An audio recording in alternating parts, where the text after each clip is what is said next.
Good evening, hello everybody, or good morning, good afternoon, whenever you're watching it. Doesn't really matter. I am happen to be doing this at 9:53 at night because my kids are in bed, and it's the least amount of distractions while I go through this process.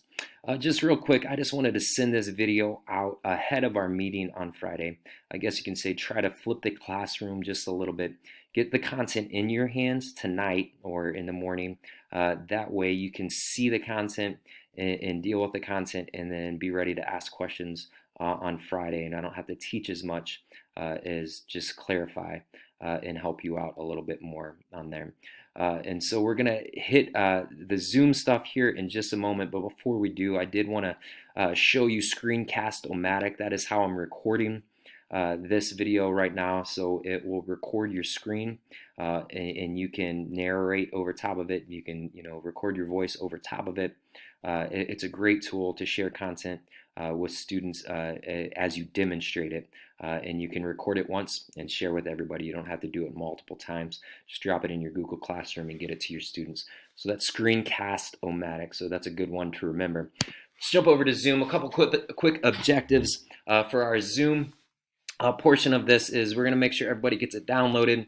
We're going to make sure everybody can log in with your BPS email, and we're going to make sure that they know how to schedule a recurring event. And I'm going to show you some cool tools that'll help you continue to be the amazing and effective teachers that you are.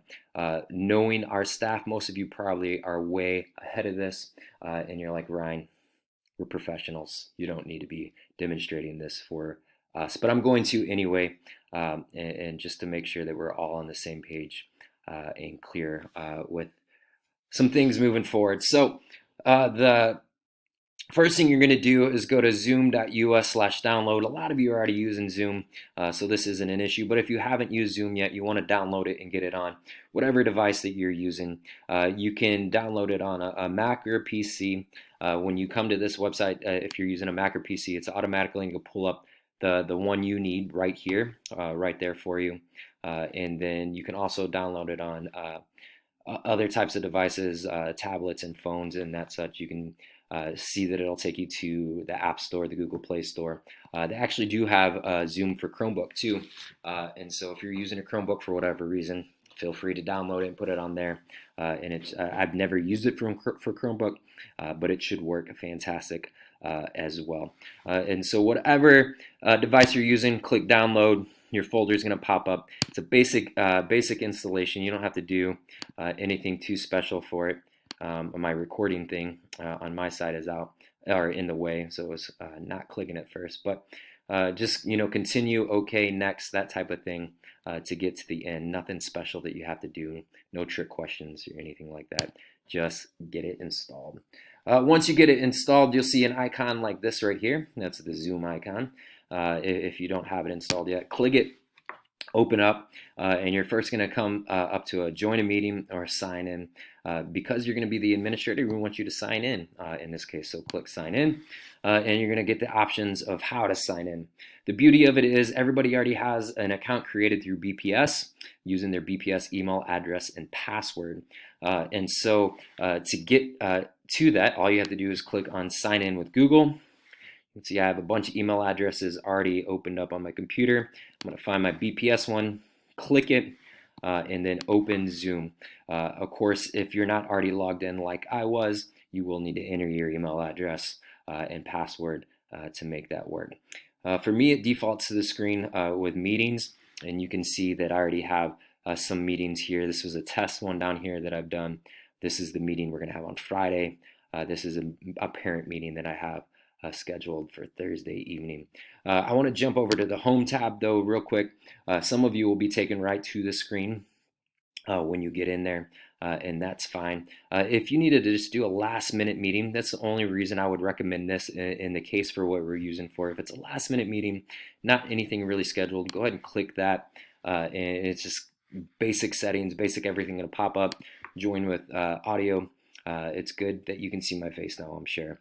But you'll have your basic things. If you needed to invite somebody to this type of meeting because it's last minute, you didn't get to send it out, click participants, click invite, and you'll get the information right there. You can email them, or if you wanted to copy the invitation and copy and paste it, or even copy the URL and text it to them, that's just a quick way to do a meeting. I'm going to end that real quick. And so for the most part, you won't have to use that because we're actually going to schedule our meetings. Not only are we going to schedule it, but we're going to create a meeting that we can use over and over again for all of our classes every day. We don't need to create a different meeting for each block that we teach and each day that we teach, right? And so you saw that I was testing it out, so I would call it Deckard's Classroom, and I'm going to do it too because I already have a first one created, right? And so you just want to name it, right? If you wanted to create multiple meetings, you could, but for the sake of getting the information to all students and being consistent, it might be easiest just to create the one meeting. And what you're going to do, you're going to ignore all this date and time stuff because it's not really going to matter that much once you click the recurring meeting. We're going to create recurring meeting so it's an ongoing classroom at all times, right? So this essentially would be your classroom, right? Your virtual classroom, right? So Ms. Rangel, you are in 202 normally, and so now this is Ms. Rangel's classroom instead of being in room 202. Same concept, same idea.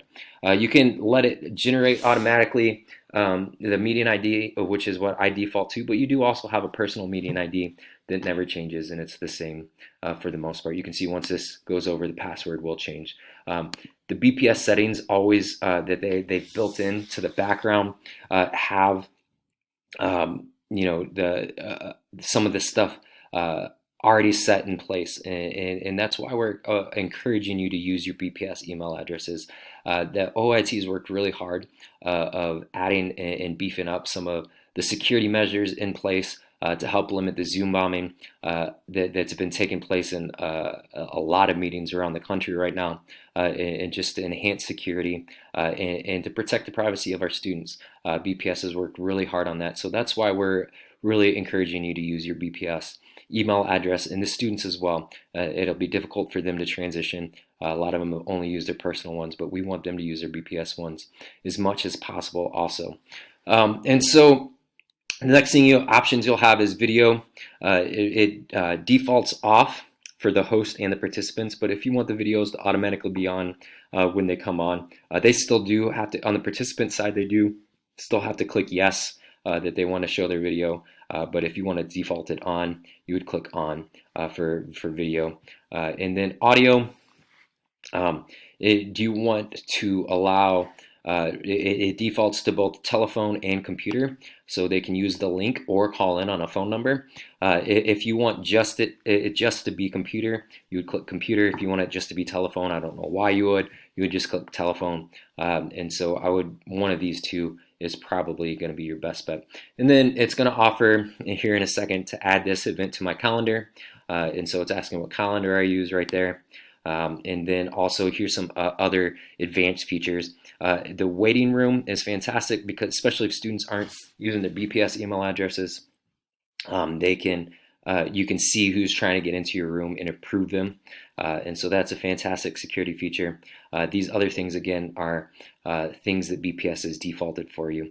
So mute participants on entry, and nobody can join before the host joins. So nobody can go into the classroom before you get there. And so we're going to click schedule just really quick. And it's going to ask me to put it in my calendar. And I'm going to X out. You don't have to put it in your calendar, but I have it defaulted to do it normally. And so now we're going to go back into Zoom, and we come back over to meetings. You can see my Deckard Classroom 2, that's the one I just created. We're going to click Start, and now we are in our classroom, and this is what your classroom is going to look like until the end of June. I had the video defaulted to off, so I need to turn on my video. There I am once again. A couple quick troubleshooting tips for audio and video. If you click this arrow right here, well, first, sometimes students, different computers do require the programs to have permission from whether it's system preferences or the control panel on PCs. They need permission to allow the software to use it. So sometimes that's the case. Other times it's right here in these settings right here. So if a student's having a hard time with their microphone, make sure they have the right one selected. If they're having a hard time hearing, make sure the right speakers are selected. If they're using AirPods or earbuds, those will pop up right there too. Same with video, they're having a hard time with their camera, make sure the right camera is selected. You'll see those settings right there. So those are pretty basic settings. There's the virtual background that we've seen so many people playing with. Security, again, you can lock the meeting down once everything's started, just like locking your door. We talked about the waiting room and allowing people in, you being able to see before they get there. You can actually allow students to share their screen as well.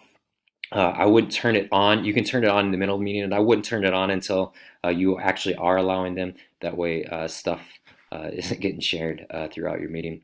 In chat, there's a couple different chat things. I think chat is good when it's a whole room chat. There is a way to limit the private chat so you can always see what's being talked about in your classroom while things are going on. And same with the rename themselves. I don't know if it's as big of a deal unless you start getting students renaming themselves to stupid names. I don't even know what they would do. Then you can uncheck that box. Participant saving type thing that we've seen in the past. A few extra features now that you're an administrator. You can ask them questions and they can answer right there on the spot for you. You can ask them if they need you to go slower or faster. And some nice icons right there you can do. Again, you can continue to invite more people to your meeting once you've already started. You can mute everybody all at once, so you don't have to click each individual. No more, I can wait. You don't have to wait. Just mute them all and keep going. And so great features right there, and some more, basically the extra features right here. Do you want to noise the play or not when people come in and out of your room? I'm going to come back to the share screen feature and end with that here in just a minute. Closed captioning, I've never tried before. It'd be interesting to see if that would help, especially for students who need accommodations of that such. Breakout rooms are fantastic. You can create, if you have 15 kids in a meeting with you and you want to break out into 3 groups of 5, you create 3 groups. You can automatically or manually assign students to each of the groups. You can see the groups right here. I don't have, normally a list of students will pop up right here.